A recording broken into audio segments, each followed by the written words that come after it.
हरे जय राम कृष्ण हरे जय जय राम कृष्ण हरे हरे जय राम कृष्ण हरे हरि जय जय राम कृष्ण हरे जय राम कृष्ण हरे हरि हरि जय जय राम कृष्ण हरे जय राम कृष्ण हरे हरि जय जय राम कृष्ण हरे जय राम कृष्ण हरे जय जय राम कृष्ण हरे जय राम कृष्ण जय जय राम कृष्ण हरे जय राम हरि हरि जय जय राम कृष्ण हरि हरि जय जय राम कृष्ण हरि हरि जय जय राम कृष्ण हरि हरि हरि जय जय राम कृष्ण हरि हरि हरि जय जय राम कृष्ण हरि जय राम कृष्ण हरि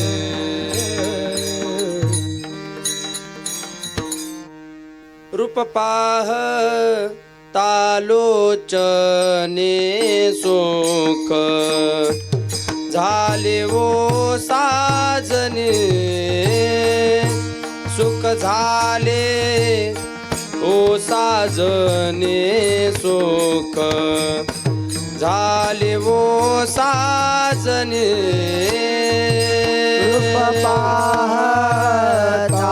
पाहतालोचने सुख झाले हो साजने सुख झाले ओ साजने सुख झाले हो साजने तो हा विठ्ठल बर तो हा विठ्ठल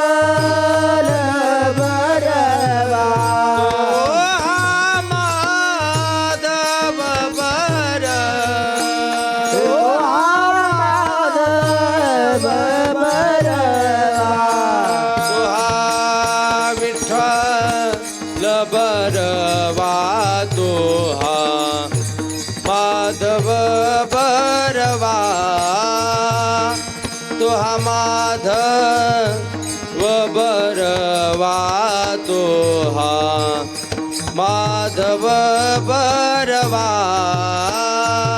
तो हा विठ्ठल बरवा तो हा माधव बरवा तो हा माधव बरवा हा माधव बरवा जय जय राम कृष्ण हरे जय राम कृष्ण हरे जय जय राम कृष्ण जय राम कृष्ण हरे जय जय राम कृष्ण जय राम कृष्ण हरे जय जय राम कृष्ण हरे राम कृष्ण जय जय राम कृष्ण हरे